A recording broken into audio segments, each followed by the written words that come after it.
Ngayong gabi isa tanan, matag na putag basahon karon sa unang Timoteo 3 verse 14 hangtod 16. Ang dakong tinago. Samtang gisulat ko kini, gilauman ko nga dili madugay makaanha ako kanimo.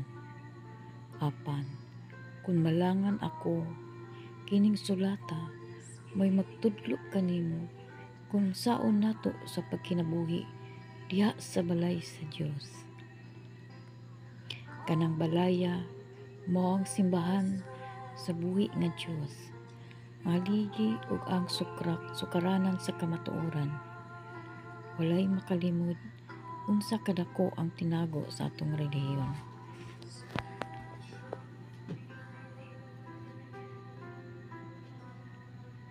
Nagpakita siya ingon nga tawo ug namatud-an nga matarong pinaagi sa espiritu. Nakita siya sa mga anghel, iwali siya ngadto sa kanasuran.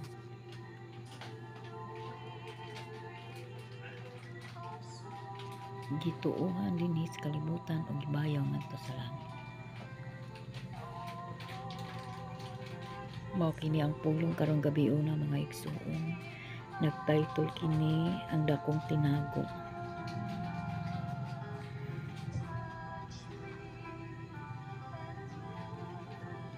Kanindot paminaw mga igsoon nga manha sa kanato. O kita magkinabuhi kita sa balay sa Dios. Ang kanang balaya mao ang atong balay ampuanan nga mao atong simbahan. Haligi sa kamatuoran.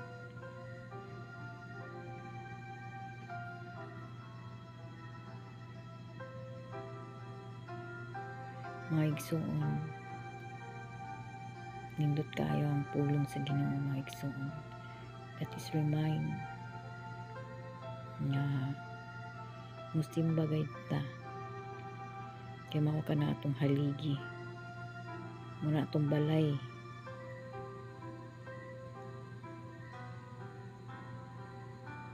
Balay sa kamatuoran. Ug dinhi lang ko tubang igsoon, may gabi sa tanan, daghang kayong salamat. Ginatunta nga masulod kini sa atong una-una ug kasing-kasing. Kini nga atong sugilanon karon. Salamat.